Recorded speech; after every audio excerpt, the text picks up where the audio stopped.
formatted exactly like the test. See that with answer blanks and everything? Yeah.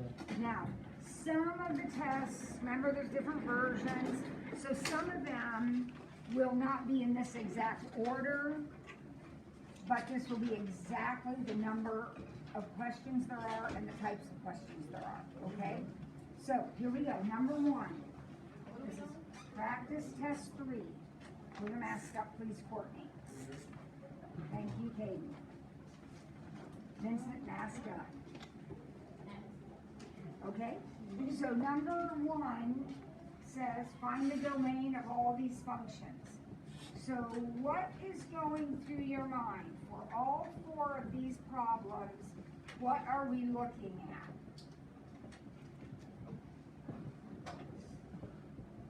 For domain. The bottom. Okay, so one of the things we look at is the denominator, because we know that the denominator cannot be 0. Yep.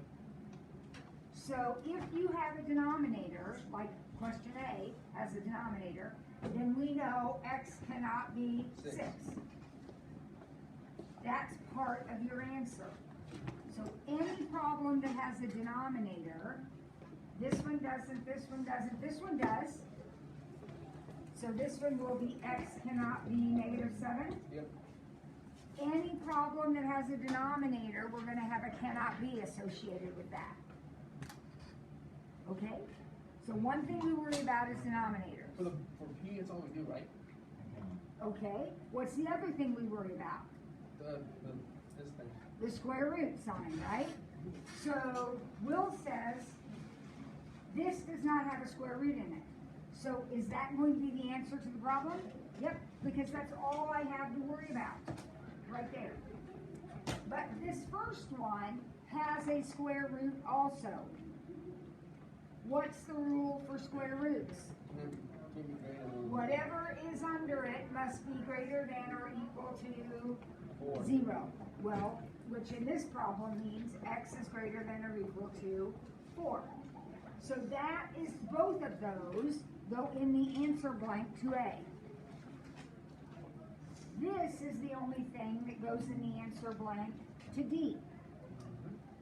But notice C has a radical also.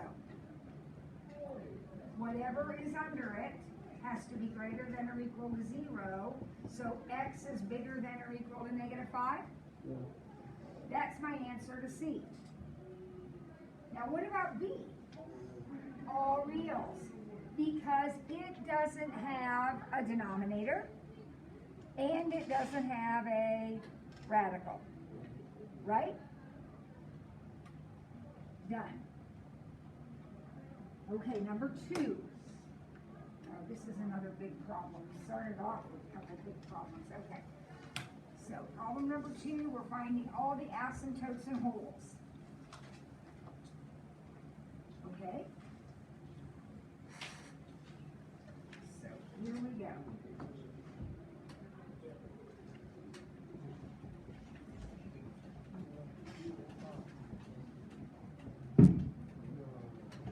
Quit worrying about when you get out and enjoy being in the present.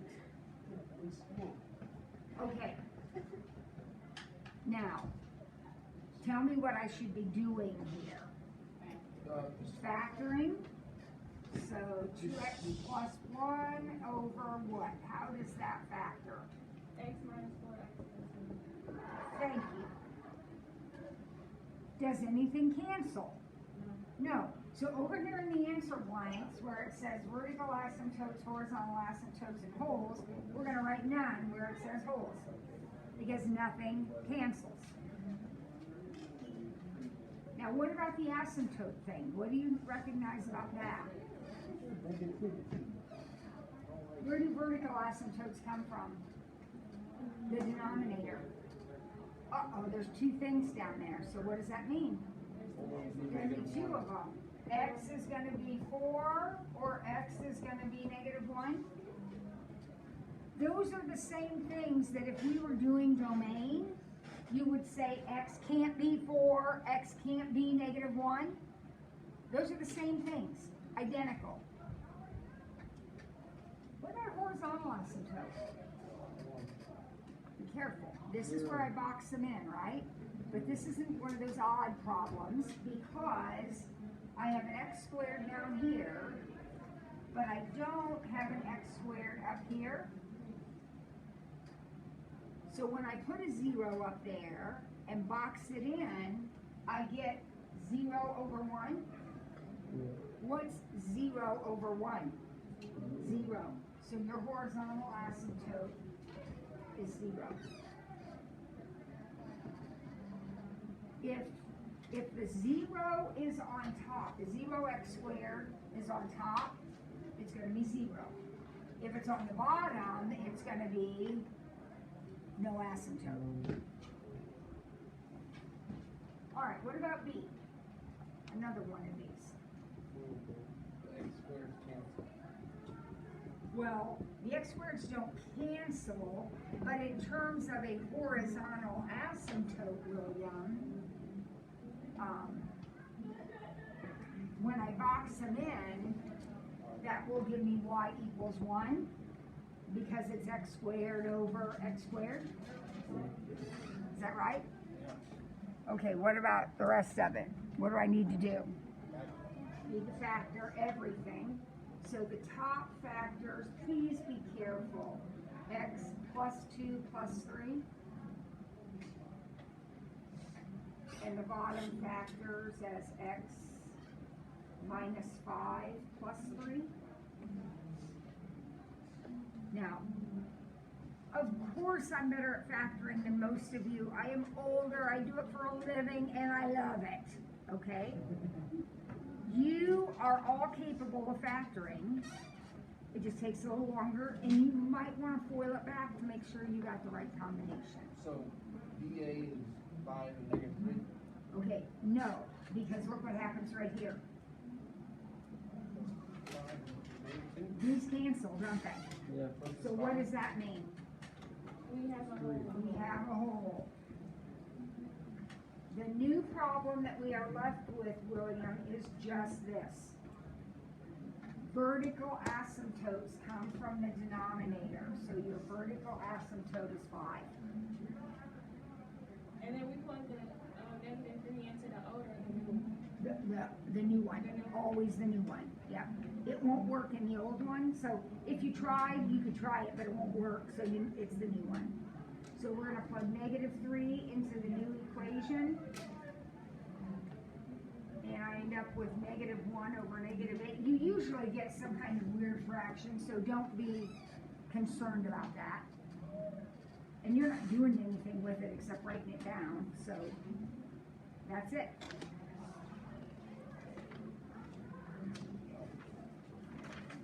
Oh goodness, there's one more of these. Remember, this is what your test looks like. All right, so there's one more of these on the next page. It's 4. So Yep. my 8 is positive.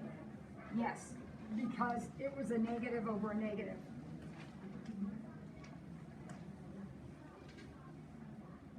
All right, so what have we got here?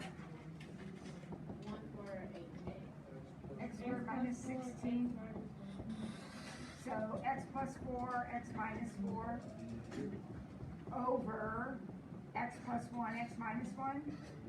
Now that was a great fun thing to do, but did it produce any holes? No. No.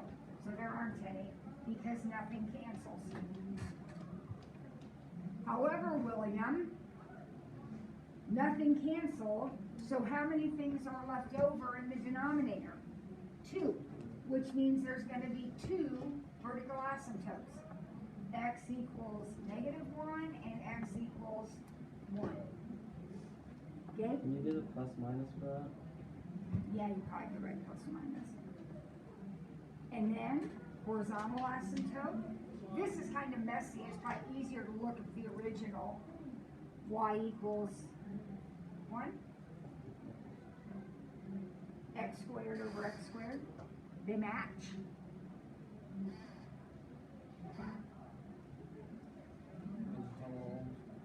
No holes, because nothing canceled. The only way you can ever have holes is if something cancels.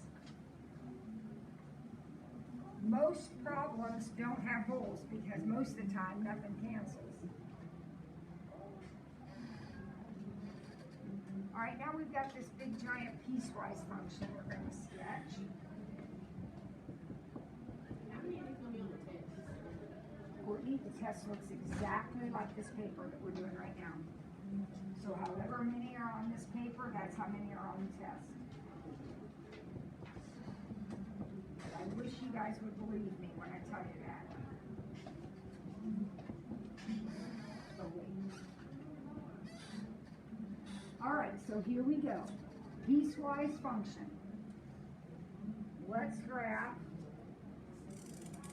this right here in red. What shape is that? Parabola. So I'm just going to draw my BFF just like that. But it's been broken. This is a piecewise function, so it's in pieces, and it's broken at -2. So that's where it's broken. Right there it says at -2. This is where it's broken. So I see there's an intersection point there, and I'm going to color it in, right? Color it in. And this always tells me what to keep. So I'm going to keep that side, which means I'll erase this little piece right here.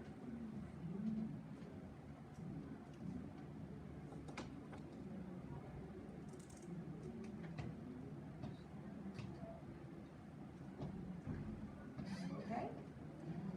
What's the second piece of the function? What's this? That's a linear that's been moved down 1.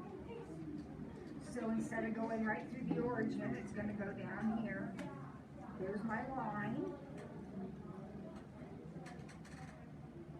It's broken also right there. Erase the top. This time, it'll be an open dot, right? Open. And I'm keeping that side. So I'm going to erase all this. And just keep, I'll make this a little bit longer here. Just keep that little piece right there.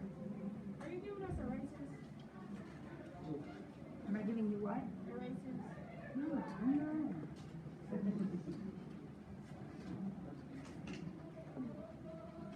Okay. One piece at a time, you can do this. I always use colors when I do it. If colors help you, feel free to do a colored pencil.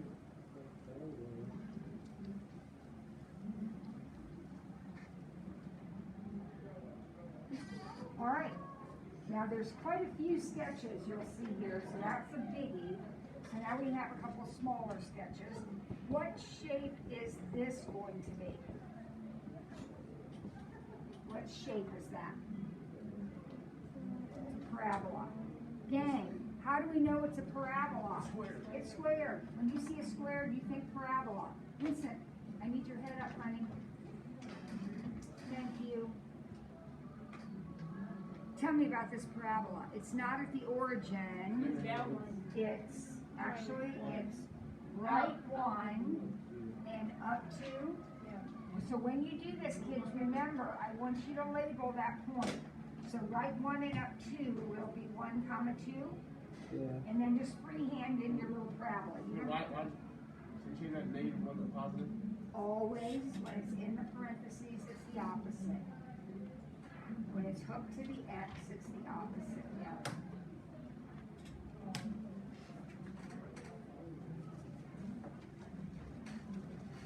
All right, now we got the next one. What shape is this one going to be? C isn't the identity. C is an absolute value, isn't it? Yeah. So what shape is it going to be? V. A V. But it's not going to V from the origin. Down 1. It's going to be left 1, up 1, left, up. Inside is left and right opposite. Outside is up and down, same. So up 1. So negative 1, 1, there we are. And it's a B. On the test, you get half credit if you have the right shape. So if you have a V, but it's in the wrong place, you'll get half credit. But to get full credit, you gotta have the right shape in the right spot. Now, D, I did a terrible job of writing. I'm going to assume that's e to the x plus 2.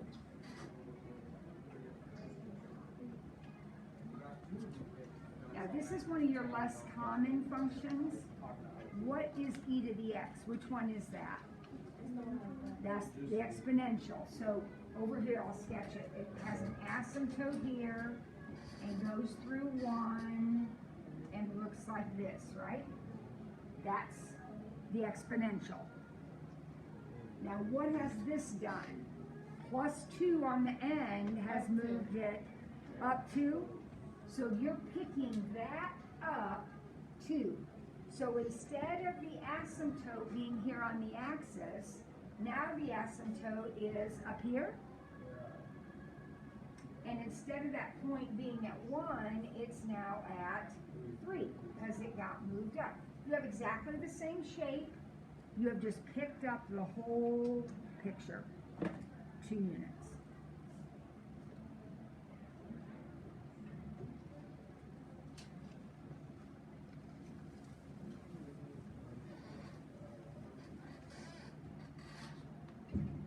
All right, now we got a harder one.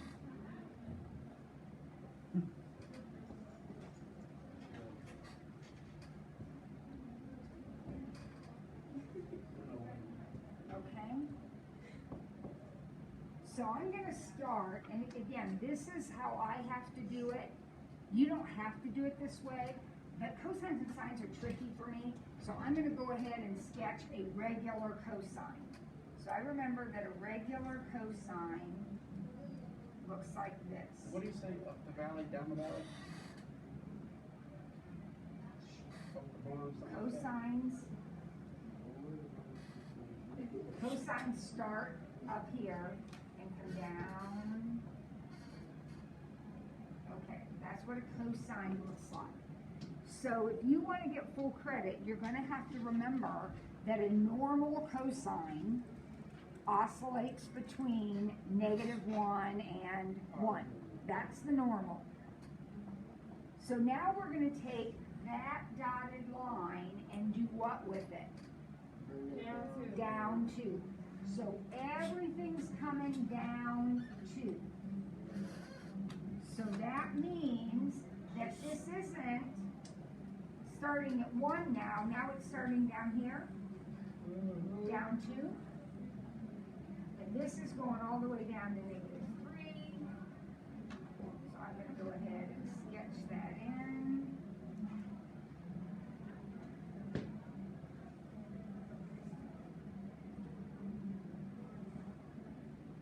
And there it is. There's your cosine. Now, its top is at -1, and its bottom is at -3. Because everything got dropped down 2 units.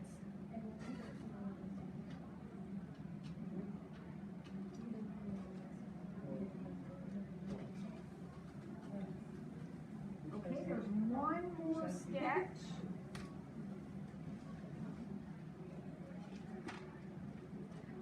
One more sketch. Do you know what this shape is?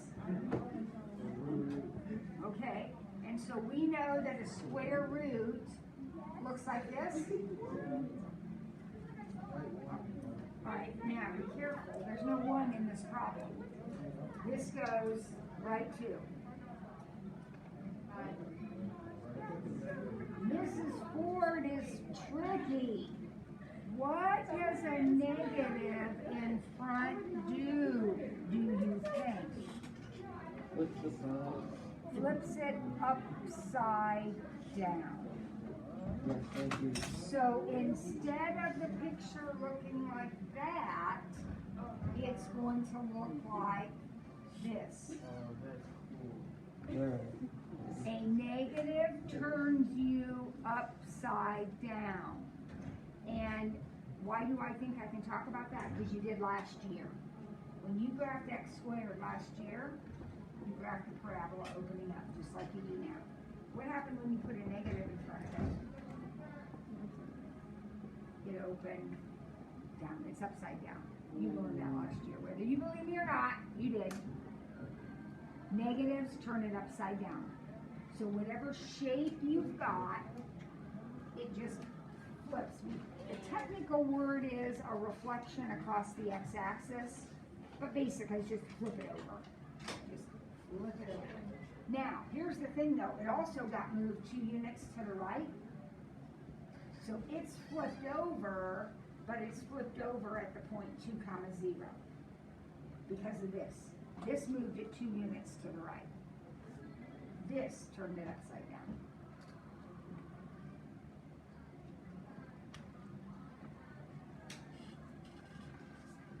All right, so now we've got a bunch of functions. We've got to do stuff with them. But sketching's over. There are quite a few of those though, so be careful. A, we're multiplying P of x times Q of x. Do not make this hard. This is simple. P is 2x squared, and Q is negative 3x plus 1. We're going to multiply them, which means we're just going to distribute. We would FOIL if this one had an add or subtract in it, but it doesn't. So this is just a plain distribute. So we have negative 6x cubed plus 2x squared. Stop. Remember, on this chunk of problems, we stop. Don't try to do anything.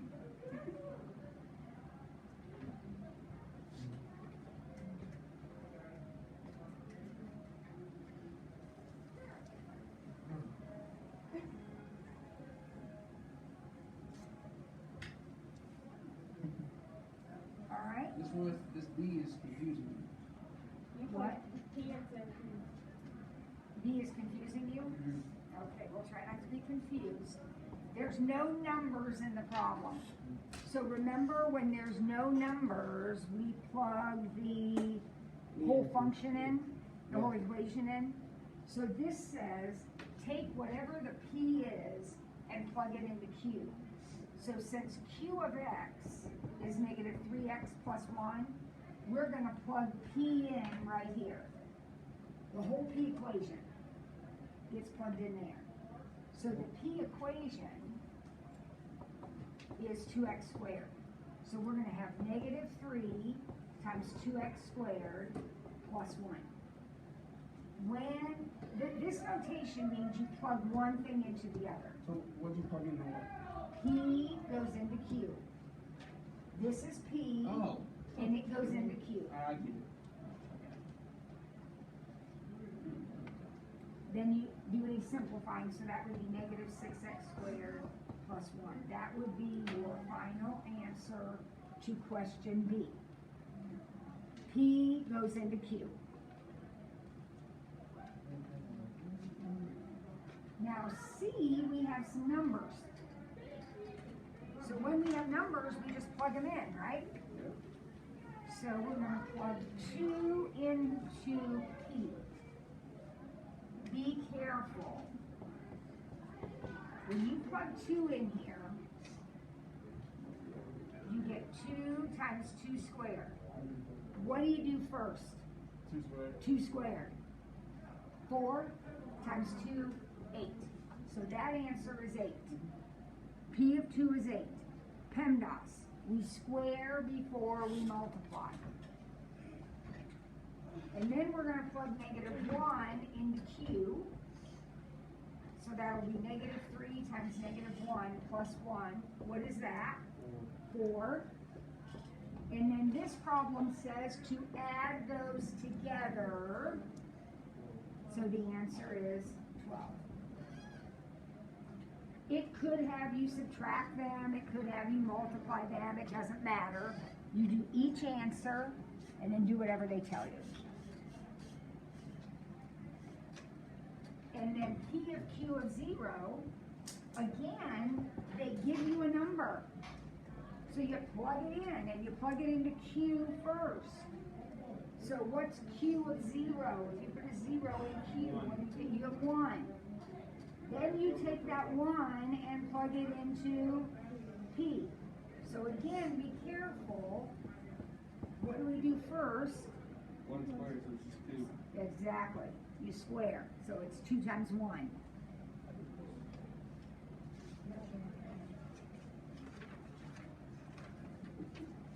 That's what I'm not talking about, it's academic. 5, well, let's not get carried away.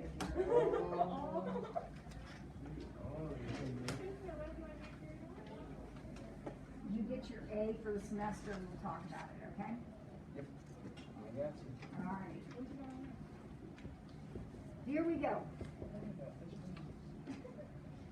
Find the implicit functions. Remember how I've been telling you there's going to be 2 answer blanks?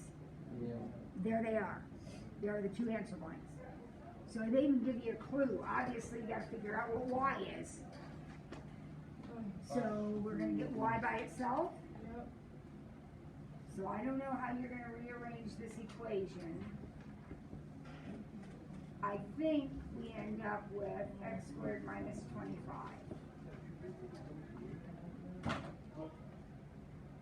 Got the negative on the wall. Yeah, it should be negative x, shouldn't it? Plus 25? No, because Subtract the if, x over okay, 25. so you have negative y squared equals 25 minus x squared, Yeah. but then you divide by negative 1. So it gives you a positive x squared and a negative 25. So if you have negative 25 plus x squared, that's the same thing. Right? I mean, these are the same. It doesn't matter. You can write it either way. It makes no difference. And then we'll take the square root of, whatever you've got there. I've got this. So I'll have the square root of x squared minus 25, or negative the square root of x squared minus 25. Now, are we going to simplify that? Oh. No, no, no. Some of you are going to look at that and say, oh, the square root of x squared and the square root of 25. No, it doesn't work because of the subtraction. These don't simplify. So those are the answer. Now, if you had this turned around and you have negative 25 plus x squared under there, that's fine. It's the same thing. Doesn't matter the order they're in. But don't simplify it at all. Wait a minute, Mrs. Ford. Wait a minute. What's this number 6 on here? Bonus? No.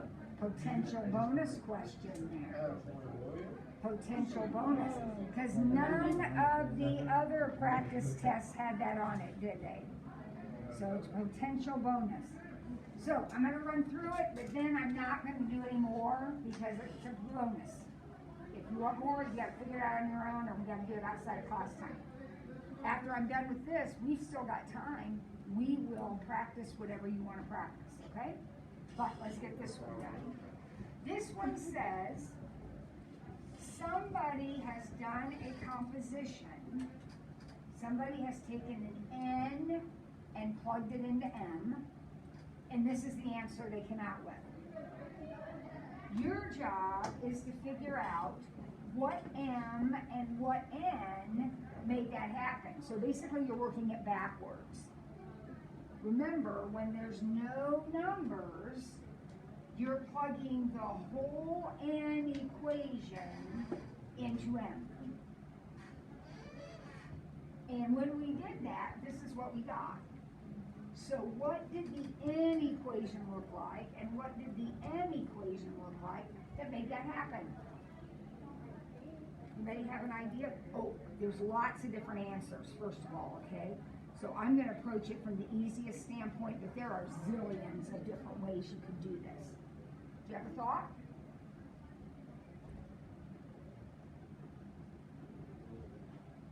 Well, let's look at this for a second, what they gave us. There are two operations that are happening in that problem. In other words, if I stuck in a number, if I picked a number like 5, and I put 5 in here, I would have to multiply that 5 by 3, and then I would take that answer and subtract 7. So the two things that are happening are we're timesing by 3 and we're subtracting 7. And we're doing them in that order, right? That's how you would do it. So my first function, which is n, that's where you start. That's the one that gets plugged into the other one. So my first function, n, has to multiply by 3. So n is 3x. It takes a number and timeses it by 3. Now, what did we say our second function has to do? So it's subtract 7. Has to subtract 7. So my second function is the function that subtracts 7. So it takes a number, it takes whatever you give it, and minuses 7. Now, the first time we look at this, kids always freak out and say, whoa, how come that's not a 3x? Wait, think about what you do when you build the composition. You take whatever the n function is, and you put that in place of the x, right? So if I took this n and put it in place of this x, wouldn't I get that? Yeah. So you want that to be a plain x, because that's what's going to get replaced in there. Okay? I'm done with that conversation now. Potential bonus question. All right? So what I want to do right now is have you tell me, what do we still need to review? Graph. I found a way. There's your copy of his current rules and Okay. I can look at see here, you got Susan Hogbrett and I can move them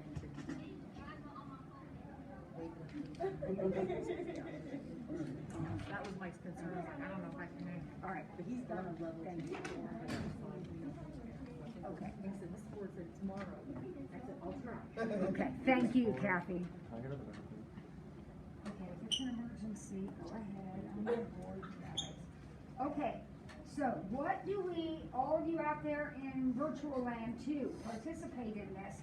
What do we still need to practice other than the bonus? I'm not practicing the bonus. Graph. Horizontal. Graph. So I hear somebody wants more asymptote practice and you want more, what kind of graph? Any?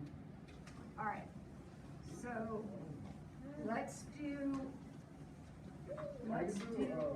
no wait, I can only do one thing at a time. So I've got 2 things going and then I'll get you next, okay? So first we're gonna do a asymptote whole problem, okay? So let's go with this one. I hope it's not one we've already done. But you won't remember it anyway, probably, because they all look alike. So here we go. The directions say find the horizontal asymptote, vertical asymptote, and whole. Okay? So how do we start? We factor everything. So how does the top factor? -3 plus 1? Is that okay? How does the bottom factor? Wait, first of all, what might I do on the bottom? Pull out a GCF. Let's pull out a GCF. Listen to you. You sound like a math teacher. Pull out a GCF. That's right. Pull out the greatest common factor. Now, that 2 stays, but now I can factor what's left, right? That's x plus 5 plus 1. Cancel the 1. So now we notice we have a cancel, which means that this problem will have a whole. Now remember, guys, not every one of these is going to have a hole. Some of them don't have holes. They only have holes if this happens. So where is the hole going to be? At -1, right? That's what canceled out.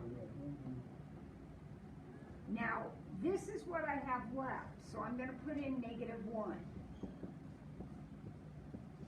Because I'm trying to figure out what my y is going to be. So my top is -4, and my bottom is 2 times 4. Did you get -1/2?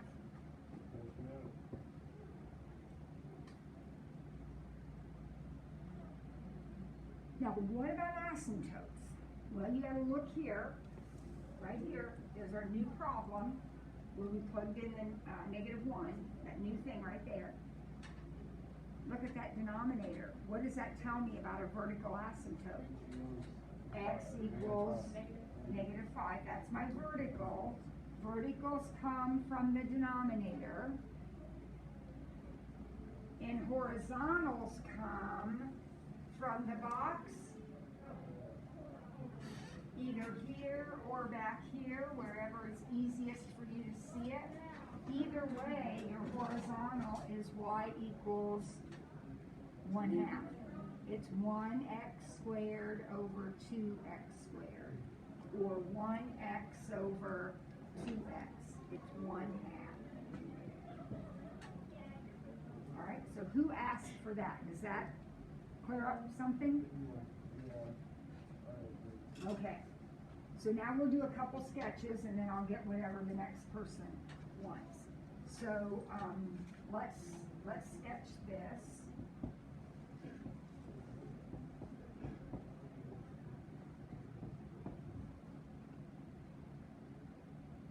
What shape?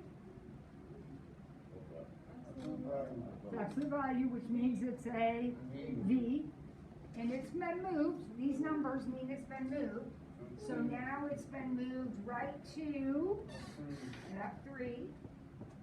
And I did one of those really sneaky things again. I put a negative out in front of it. What does the negative do to the picture? Turn it upside down. So instead of being a V like a V, it's going to be upside down like a tent.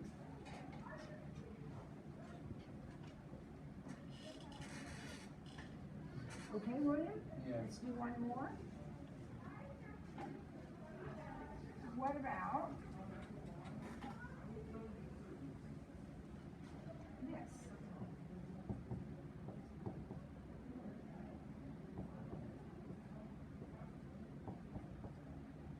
Whoa, that's crazy. Cube.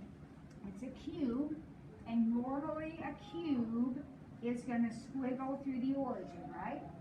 But you plot it on right two. Right 2 and up 1. So does someone go through the origin? So now, let's see, right 2, up 1. So now I'm going to have that exact shape, but it's not going through the origin, it's going through this point. So it's going to squiggle like that.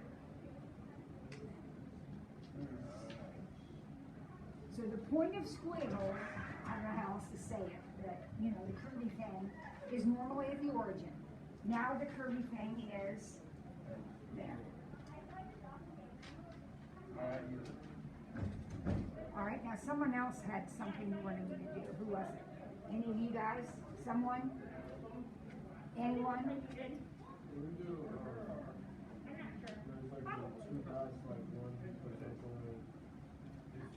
Like a piecewise function? Not my glasses, I'm blind. Yeah, a piecewise function. Yep, we can do a piecewise function.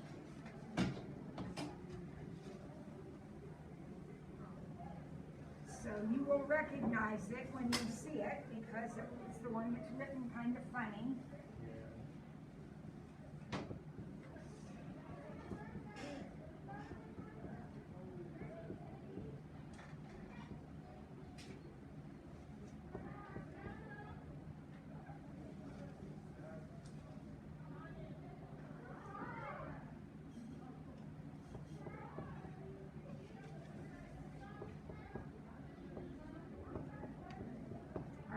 try this. Alright, so here we go. One piece at a time. We're not going to be overwhelmed. This problem obviously is worth more than these because there's more to it. So I'm going to graph this first. What's that? It's a V, but it's a V that's been moved up. 2, Courtney, are you with me? Put your head up, please. That's kind of rude to have your head down, and I know you're not a rude person. So there is our V, right? Now, do I want the whole thing? No, I never do in a piecewise function. This one is going to be broken at 1. That's where it's broken, right here. So here's my point. It will be an open point because it's not or equal to, so it's just open point. And of that whole V, I am only going to keep this side of it, so I don't even want all this. I just have that.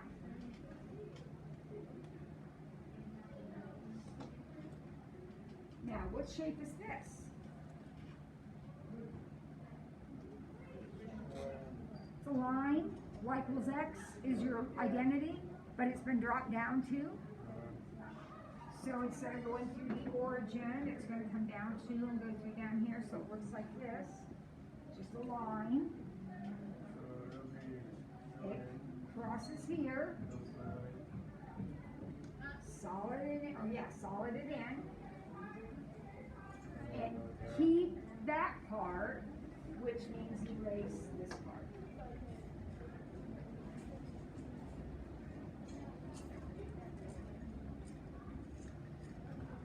Got it? All right, who else? Anybody else? Any of you people out there have a question? No? No? No? Anybody else have a question? Vincent, why are you on your phone?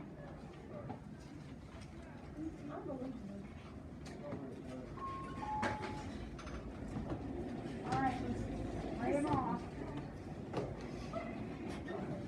Okay, I don't even see you guys tomorrow. So what that means